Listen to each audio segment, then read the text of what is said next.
Today I want to question this fundamental difference between the East and the West cultures. Whereas in the East, we have this kind of philosophically deep rooted culture that permeates so much of the lifestyle and culture. With the West, we have a lot more focus on kind of this modernity and technology and less of a huge implication of deep philosophical inquiry. Just thinking about from the history of India and all the philosophical traditions that came from that and spread to the rest of Asia, there is so much more richness in thought there. But this question of what even is this thought that the East has that the West doesn't have, and what does that do to that entire continent as compared to the West is something we want to consider in questioning the meaning of life and what is a proper life and figuring out more about what it means to even be on Earth. And one thing that I'm going to pose with this hypothesis is that the East cultures are increasingly in touch with this idea of the divine, whether it be kind of from the ancient Indian Vedic traditions, right? Or it would be from the Buddhist traditions of self and so forth and how that evolved. There is a increasing there's a sense of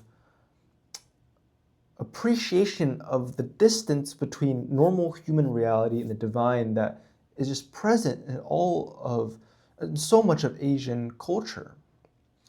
In the West, you kind of don't have that as much. While you have kind of churches and Christianity here and there, it doesn't permeate and saturate into the entire community, lifestyle, and culture as much as the East cultures do.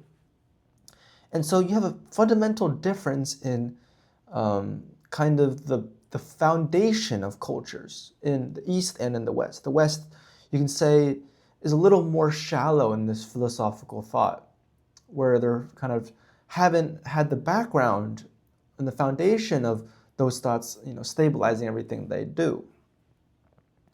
And right off the bat, that poses a big question of what are the implications of that? What does that really do? And then that's something we're going to kind of dive into, try to understand.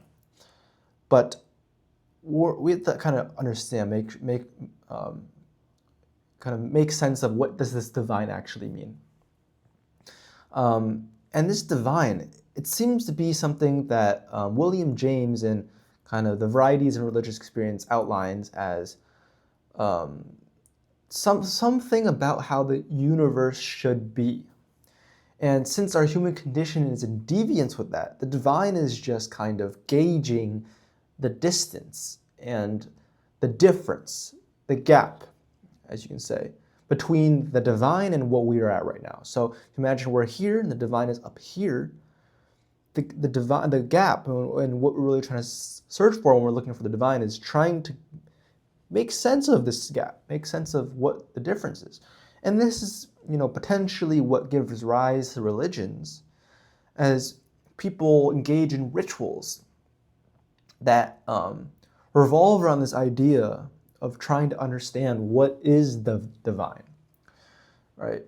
And rituals are prevalent across all religions. And, at the West, there's absolutely no sense of the divine. And the West has become, rich with industrialization and modernization. There's a big push for science, efficiency, and output. And while those things can seem good on the surface for humankind, we have to ask a deeper question of what really is it doing? Is science really helping us in any way? And Thoreau has already brought these questions up before in his book Walden, posing that is society as we know it really optimal for us? Is the culture of mass consumerism, progress, and technology really what we need as humans? And this question has been put forth a lot, and I'm kind of trying to re-engage it with this question of science. Because is science for the West and progress for the West really helping them in any way? Or can we learn something from the East and see how they engage with this, something different than us, and see how they compare? I mean, at this point in time in the world is becoming increasingly globalized. So even the East has so many Western products of like capitalism and industrialization happening, but there's still, I'd say, in some of the Asian countries, this kind of foundation of the touching the divine. I think this is especially interesting to see if you see someone from the East immigrate to the West. There is something different about kind of how they engage. I think on the surface, it may seem like the East people have less ego or less confidence in some sense. But then we have to really question, does that mean they're more puny, they're more weak than the West? Or are they doing something else? In the West may seem like they have a higher ego, they can seem more confident, but what is really happening there?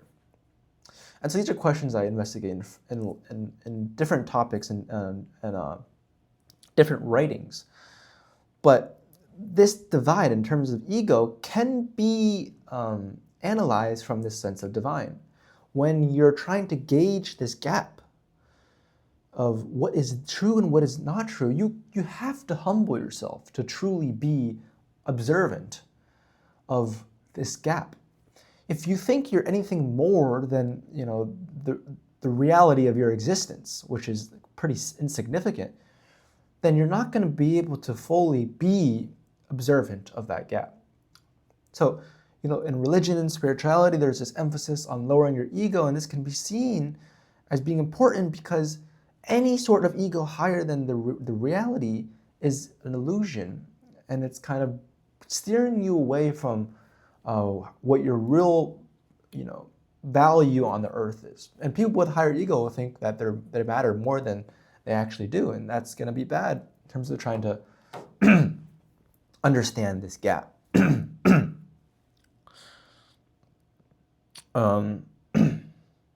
So this poses this question: should we encounter the gap, or should we just stick with the West? Should we stick with the science and the progress and the industrialization of the West, or should we follow the divine and the philosophical traditions of the East? What is the drawbacks? What are the benefits for both? Why should I choose one or the other? And my answer to this now is that the East has figured out something fundamentally important about our condition of life. They figured out something about the human existence that, requires immense thought and action. And what they figured out is this kind of notion of, this deviance, right? The Buddhists say it's the illusion of the self and suffering. And then other traditions will say, there's whatever, blah, blah, blah. But the point is, there is something wrong. And so we have to fix it.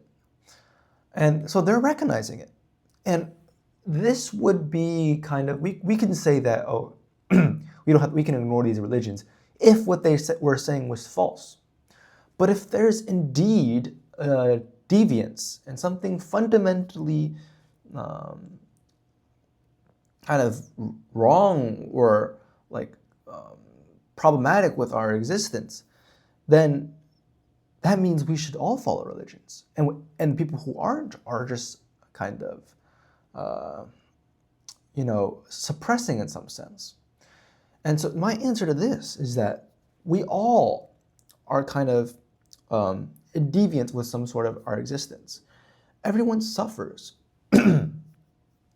Life, and I follow Buddhist philosophy from with these claims, but life in itself is suffering because we're craving, things are impermanent, and the way we view the world is so fundamentally flawed in that we believe we are more than we actually are, and so we can't truly appreciate and be fully, truly aware of the current situation.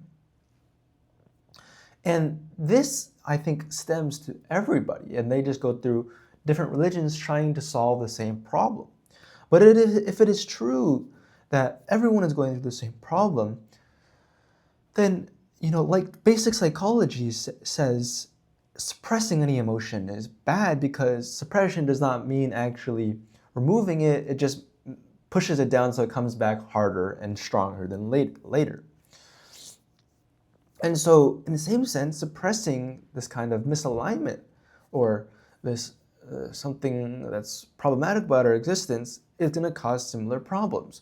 If we suppress it, we would just go into worse mental affect and have a worse time for ourselves. So then it is much more beneficial to engage and confront the reality of our situations and the problems that we deal with. And that is by going into encountering this gap between the divine, gap between us and the divine. And so something I think the East gets right is that they question this gap. They fully engage it. Even if it's scary, even if it recognizes that we are suffering, they engage it because to engage it means to find the beauty in it in some sense. To suppress it means that we never actually fully encounter anything. And in basics, happiness psychology, if we don't give attention to things, if we're not mindful of things that are right in front of us and we suppress things, we are bound to be unhappy. There's something about the human happiness system that makes it such that we are happy when we're mindful and aware of the things. We can, in some sense, non-judgmentally be aware of everything. And so, if we suppress even this misalignment of the divine, then we're going to be in negative affect. But then the East will find a way to kind of face that the gap right in front of them and find the beauty in it. And in any sense, that is going to bring us a larger amount of fulfillment as we're encountering something with full attention and braveness. So there poses more questions about all these things, about what then someone in the West should do, what then someone in the East should do. But I make this video just to point out this very simple topic. This idea of the gap between the divine and how science is really not doing anything for the divine. Is science really something useful for us, or is it just something kind of like irrelevant to our human existence? And that's something to question about. But what does the East have? What does the West have? To what sense does the East can have lessons that we can learn from the West? And what is the West doing wrong in other senses? Is globalization and is industrialization a good thing or not a good thing? These are all questions to kind of consider as a result of this video. Thank you.